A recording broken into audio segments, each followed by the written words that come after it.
શહેર કોંગ્રેસ સમિતિના પ્રમુખ ભાઈ શ્રી ઋત્વિકભાઈ, પૂર્વ વિપક્ષના નેતા ભાઈ શ્રી ભથ્થુભાઈ, ભીખાભાઈ, પુષ્પાબેન, ભાઈ બ્રહ્મભટ્ટ, અમારો મીડિયાનો આગેવાન યુવાન સાથી અને આપ સૌ મીડિયાના મિત્રો, અનેકવિધ પ્રશ્નો વચ્ચે ગૂંચવાયેલી દેશની પ્રજા, ગુજરાતની પ્રજા આજે એવા ખૂબ કપરા દોરમાંથી પસાર થઈ રહી છે કે આર્થિક મંદીથી શરૂ કરી બેકારી, મોંઘવારી અને વૈશ્વિક રાજકારણ, ઈરાન ઇઝરાયલની વોર અને એના કારણે ભારતને પણ અનેક રીતે જે સહન કરવું પડે છે, તેવા સંજોગોમાં એવા મહત્વના ઇસ્યુ કે જે ખાસ કરીને આ દેશના ભવિષ્યને લાગે વળગે છે, દેશના યુવાનોને લાગે વળગે છે, એવા નીટ અને બીજી અનેક પરીક્ષાઓ બાબતની ચર્ચા વાતચીત આપના દ્વારા ગુજરાતની દેશની પ્રજા સમક્ષ કોંગ્રેસ પાર્ટી તરફથી મૂકવા માટે હું આપની વચ્ચે અહીંયા ઉપસ્થિત થયો છું. આપ સૌ જાણો છો એમ ગઈકાલે જ નીટની પરીક્ષાની વાત થઈ. છેલ્લા લગભગ ભારતીય જનતા પાર્ટીના નરેન્દ્રભાઈ મોદીના શાસનમાં 10 વર્ષમાં લગભગ 89 પેપર લીક થયા અને 48 પરીક્ષાઓ ફરી લેવી પડી. ગુજરાત અને દેશની પ્રજા સરખામણી કરી રહી છે કે જ્યારે ગુજરાત અને દેશની પ્રજાએ કોંગ્રેસને સોનિયાજીના નેતૃત્વમાં યુપીએ સરકાર બનાવી, દેશના બાળકોમાં શિક્ષણ વધે અને એટલા માટે રાઇટ ટુ એજ્યુકેશનનો કાયદો લઈ આવી અને મફત અને ફરજિયાત શિક્ષણની વાત કોંગ્રેસ પાર્ટીએ કરી. અને ભૂતકાળમાં પણ ગુજરાતમાં બાળકો ભણે એટલા માટે કોંગ્રેસની સરકારે મધ્યાહન ભોજન યોજના લઈ આવી અને બાળકો શાળામાં આવતા થાય એ માટેની વ્યવસ્થા કરી હતી. એક તરફ લોકોને માટે સૌનો સાથ, સૌનો સંગાત, એવી અનેકવિધ વાતો, લોભામણા વચનો આપ કર્યા. 2 કરોડ યુવાનોને રોજગારી આપવાની વાત કરી. બીજા તો અનેક પ્રશ્નો છે, આપ એનાથી વાકેફ છો. ખેડૂતોના પ્રશ્નો હોય, અનેક પ્રશ્નોની વાત વણાઈ જાય એવી છે. પણ આ મહત્વની બાબત એ છે કે દેશમાં લગભગ 22 લાખ જેટલા નીટના વિદ્યાર્થીઓ,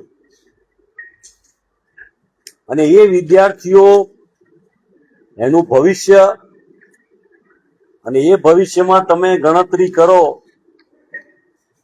કે જેટલું બજેટ આ દેશની શિક્ષણ માટેનું છે, એટલા જ કરોડો રૂપિયા, 1 લાખ ઉપરાંત કરોડ રૂપિયા એ નીટના પરિવારના લોકોએ એમાં ખર્ચા છે. હવે વિચાર કરો કે આટલી મોટી માતબર રકમ, જ્યાં આખો દેશનું શિક્ષણ ખાતું એ પૈસા ખર્ચતું હોય, અને એની સામે પરીક્ષા આપનારા લોકો જે પોતાનું જીવન, ભવિષ્ય, કુટુંબ, પરિવારને આગળ લઈ જવા માટે સંઘર્ષ, મહેનત, માનસિક તૈયારીઓ કરતા હોય, એ બધામાં છબરડાઓ, અને તે પણ ભારતીય જનતા પાર્ટીના સિસ્ટેમેટિક ભ્રષ્ટાચારના ભાગરૂપે, ગોઠવણીના ભાગરૂપે વારંવાર પેપર લીક દ્વારા વચેટિયાઓ અને ભાજપના દલાલો એ પૈસા ખાઈ જાય અને આ યુવાનોનું શિક્ષણ ખરાબ થાય, એનું ભવિષ્ય ખરાબ થાય એવી પરિસ્થિતિનું નિર્માણ થયું હોય ત્યારે 2021 થી શિક્ષણ મંત્રી ધર્મેન્દ્ર પ્રધાન ફરજ બજાવતા હોય અને ધૃતરાષ્ટ્રની જેમ આંખે પાટા બાંધેલા હોય કે જાણી બૂજીને જે ચાલતું હોય કે ભારતીય જનતા પાર્ટીના એના પોતાના સંગઠનમાં 14,000 કરોડ રૂપિયા જમા થયા હોય તો એ 14,000 કરોડ રૂપિયા ક્યાંથી અને કેવી રીતે આવ્યા? વાતો તો લોકફાળાની કરવામાં આવે કે લોકોએ ફાળો આપ્યો અને ભારતીય જનતા પાર્ટીની તિજોરીમાં આટલી માતબર રકમ થઈ. પણ મને લાગે છે કે આ દેશમાં જે જીએસટી લાખો કરોડો રૂપિયાનો આવે અને એ લાખો કરોડો રૂપિયાના જીએસટી ક્યાંથી ક્યાં કેવી રીતે સાયફન થઈ જાય એના ભાગરૂપે આ વ્યવસ્થા બની રહી હોય એવું લાગે છે. ત્યારે આ શિક્ષણની વાત કરીએ ત્યારે એમાં સ્પષ્ટ ફલિત એ થાય કે આ શિક્ષણથી જે વ્યવસ્થાઓ ગોઠવાઈ એ વ્યવસ્થાઓ એટલી ક્રૂર છે, તણાવપૂર્ણ છે કે 3,000 વ્યક્તિ પરીક્ષા આપે એમાંથી એક આઈએએસ બને. 3,000 વિદ્યાર્થીમાંથી માંડ 30 આઈઆઈટીમાં જાય અને 3,000 માંથી માંડ 180 ડોક્ટર બને. આ સિસ્ટમ જ ખરાબ છે. ભારતીય જનતા પાર્ટી ઉભી કરી આ પૈસા ભેગા કરવા માટેની એમની સિસ્ટમ છે. આ સિસ્ટમ દ્વારા યુવાનોનું કલ્યાણ કે ભવિષ્ય નથી. વિશ્વના વિકસિત દેશો, ચાહે આપણે સિંગાપોરથી લઈ લઈએ, તાઇવાન લઈ લઈએ, યુરોપના દેશ લઈ લઈએ, આપ જર્મની કે સ્કેન્ડિનેવિયાના દેશના લોકો લઈ લઈએ, તો ત્યાંના ઉજ્જવળ ભવિષ્યનો સૌથી મોટો પાયો એ ત્યાંના બાળકો અને ત્યાંના યુવાનોનું શિક્ષણ છે. તેની સુખાકારી, સફળતા, વિકાસ દરમાં સૌથી મોટો ફાળો યુવાનો આપે છે. ભારત એક યુવા દેશ ગણાય છે અને એ ધારે તો અમારા નેતા રાહુલ ગાંધી ચોક્કસપણે કહે છે કે આજે ચીન આગળ વધી ગયું ભારત કરતા. 1949માં આઝાદ થયું હતું ત્યારે એ પછી. પણ જો આ ભારતના યુવાનોને પૂરી તક આપવામાં આવે તો એ ચીનને પણ પાછળ પાડી દઈ શકે એવી ચોક્કસ શક્તિ આ દેશના યુવાનો ધરાવે છે. પરંતુ યુવાનોને કોમ્પ્યુટર, ટેકનોલોજી આ બધું શીખવાડવાને બદલે જે પાર્ટી તલવાર અને ત્રિશૂલ આપી અને ગેરમાર્ગે દોરતી હોય તો મને લાગે છે એમના ઉજ્જવળ ભવિષ્યને બદલે એમના જીવન સાથે ચેડા કરે છે. રામ મંદિર બનાવ્યું, બધાને આનંદ થયો અને હવે તો બધાને ખબર પડી ગઈ કે રામ મંદિરમાં લોકો જઈને જે કંઈ દાન પુણ્ય કરે ને 200 કરોડ રૂપિયા પણ જતા રહે. જો રામનું મંદિરમાં છેતરાઈ જવાય તો આ ભારતીય જનતા પાર્ટીની સરકાર તો ભ્રષ્ટાચારની માઝા મૂકી દે. સવાલ એટલો છે કે જુદા જુદા જે પાસાઓ છે એમાં આ મહત્વનું પાસું એ છે કે જ્યારે આ દેશના યુવાનો જ જો છેતરાવાના હોય તો એનું ભવિષ્ય આ દેશનું કેવી રીતે બની શકે? એટલે પહેલી ડિમાન્ડ તો ધર્મેન્દ્ર પ્રધાન એને રાજીનામું નથી આપ્યું, પણ એમને કેન્દ્ર સરકારમાંથી સેક કરવા જોઈએ, એમને કાઢી મૂકવા જોઈએ. એ કોંગ્રેસ પાર્ટીની અમારી ડિમાન્ડ છે. બીજી મહત્વની બાબત, જે આ જે એક્ઝામ્સ છે બધી જુદી જુદી, એ એક્ઝામનો રિવ્યુ કરીને નવેસરથી એ કરવામાં આવે અને આ બધા જ મુદ્દાઓ માટે જોઈન્ટ પાર્લામેન્ટરી કમિટી બનાવવામાં આવે અને જેના દ્વારા બધી ચર્ચા વિચારણા વાત કરીને કરવામાં આવે. અને આ જે વિદ્યાર્થીઓના પૈસા લગભગ 1 લાખ કરોડ કરતા વધારે જેમને એના પરિવારોને નુકસાન થયું છે, કેન્દ્રની સરકારે આ પૈસા આ વિદ્યાર્થીઓને પાછા આપીને ભરપાઈ કરવા જોઈએ, એનું વળતર આપવું જોઈએ. એક બાજુ એનપીએ ના નામે તમે અદાણી ને અંબાણીના કરોડો કરોડો નહીં અબજો અબજો રૂપિયા માફ કરતા હો. તમે ભારતની રિઝર્વ બેંકમાંથી પૈસા લઈ સોનું વેચી અને અદાણી ને એવા લોકોના પૈસા અમેરિકાને ચૂકવવામાં જો પૈસા વાપરતા હો તો આ દેશના આ 22 લાખ યુવાનોના જીવનને ખરાબ થતું રોકવા એમના પરિવારોના પૈસા વળતર તરીકે તમારે ચોક્કસપણે પાછા આપવા જોઈએ. મેં અહીંયા પૂછ્યું અમારા મિત્રને કે બરોડામાંથી લગભગ નીટ ને આ એક્ઝામમાં કેટલા યુવાનો હશે, તો લગભગ 10,000 જેટલા યુવાનોની વાત અહીંયા આવી છે. ગુજરાતમાંથી પણ ઘણા બધા મોટી સંખ્યામાં યુવાનો છે. આજ દિન સુધી 18 કરતા વધારે નીટના વિદ્યાર્થીઓ જે આપઘાત કરીને મરી ગયા છે. ગુજરાતમાં પણ 2 યુવાનો અમદાવાદના એના મૃત્યુ થયા છે. ત્યારે આ સરકાર એ દયા કરુણા જ્યારે સાવ ભૂલી ગઈ હોય અને નિષ્ઠુર થઈ ગઈ હોય અને પ્રજાની અને એમાં ખાસ કરીને યુવાન વર્ગની સહેજ પણ લગીને ચિંતા ના કરતી હોય એ સ્પષ્ટપણે દેખાય છે.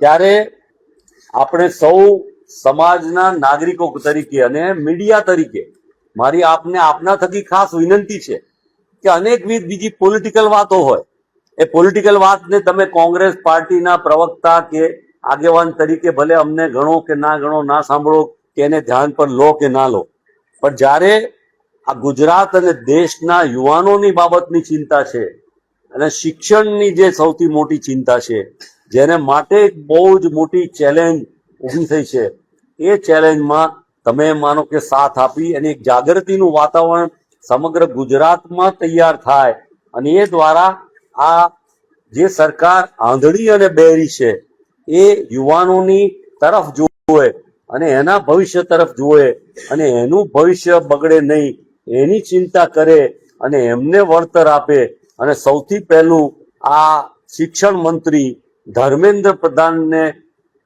શિક્ષણ મંત્રી તરફથી જાકારો આપે એવી આ ભારતીય જનતા પાર્ટીની સરકાર પાસે અમે માંગણી કરી.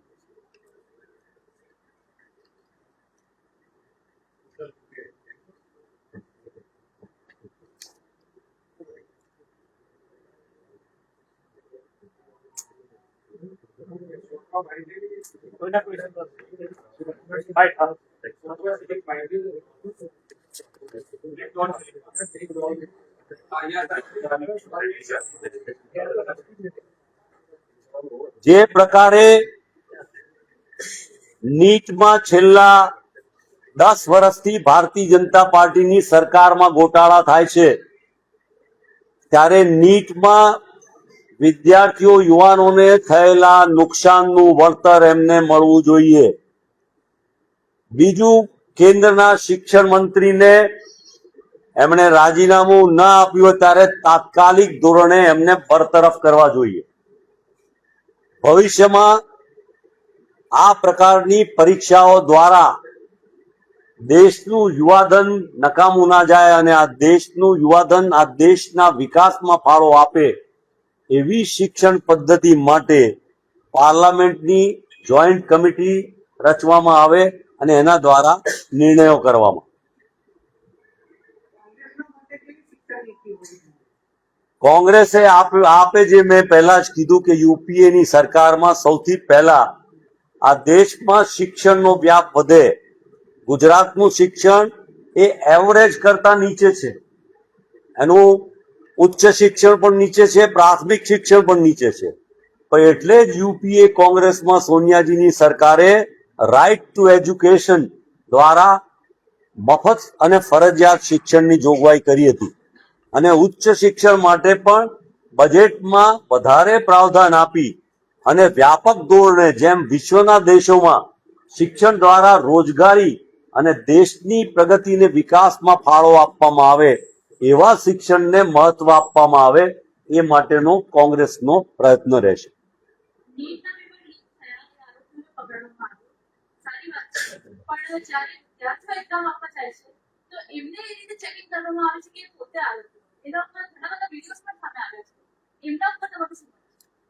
જો પહેલી જ વાત આપની એ છે કે સૌનો સાથ, સૌનો વિકાસ, સૌનું માન, રામ રાજ્ય, આ બધી વાતો કરનારી ભારતીય જનતા પાર્ટી એને ડેમોક્રેટિક વેલ્યુઝ, સ્ટુડન્ટ જે આ દેશનું ભવિષ્ય છે, ગૌરવ છે, એને માટે ચિંતાને બદલે એને ગુનેગાર તરીકે જોતી હોય એ પાર્ટી ક્યારેય દેશનું કલ્યાણ કે ભલું કરી શકે નહીં. એ પોતાના સ્વાર્થ માટે ભ્રષ્ટાચાર આટલો માજા મૂકી છે. તમામ એમના રાજકીય નેતાઓ સામે ભ્રષ્ટાચારના બહુ મોટા ગુનાઓના આક્ષેપો છે, ત્યારે એક પણ ભારતીય જનતા પાર્ટીના સરકારના મંત્રી કે નેતાઓની સામે યા તો બરતરફી ત્યાં તો કોઈ પણ ગુનો ભારતીય જનતા પાર્ટી દાખલ કરતી નથી. આ દેશને માટે ખૂબ શરમજનક બાબત છે.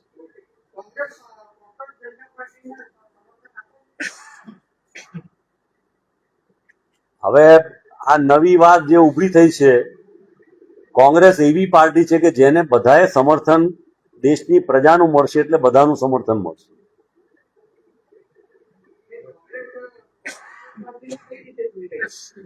અમે અમારી વિચારધારાને આધારિત કામ કરીએ છીએ અને એટલા માટે જ્યારે પણ ક્યાંક એલાઇનમેન્ટ કરવાનું આવે ત્યારે કોંગ્રેસ એની પ્રાથમિક મુખ્ય જે વિચારધારા છે, સેક્યુલર, દયા, કરુણા અને પ્રેમ, વિકાસ, દેશ પ્રેમ, એ મુદ્દાઓ પર કામ કરનારા લોકો સાથે કામ કરે છે.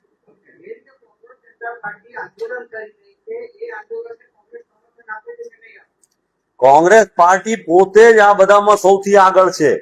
આ ખોટા ભારતીય જનતા પાર્ટી વાળા લોકોની સામે અમે પણ તમારી વચ્ચે એટલા માટે જ આવ્યા છીએ કે આ તમામ મોરચે ભ્રષ્ટાચાર, બેરોજગારી, મોંઘવારી અને તમામ રીતે તમે ખેડૂતથી માંડીને ફેક્ટરીઓ, જીએસટી, કયા મોરચે ભાઈ, એ તમામના ક્ષેત્રે કોંગ્રેસ પાર્ટી વિચારધારાને આધીન લડાઈ લડી રહી છે.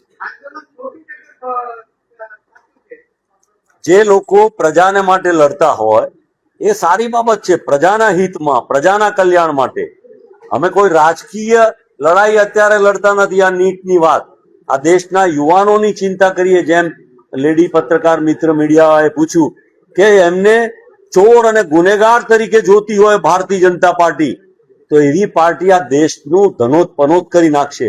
ડોક્ટર મનમોહનસિંહે કહ્યું હતું, એ બહુ સ્પષ્ટ સાબિત થઈ રહ્યું છે કે જો નરેન્દ્ર મોદી આ દેશના વડાપ્રધાન બનશે તો આ દેશ માટે બહુ ખરાબ દિવસો આવશે.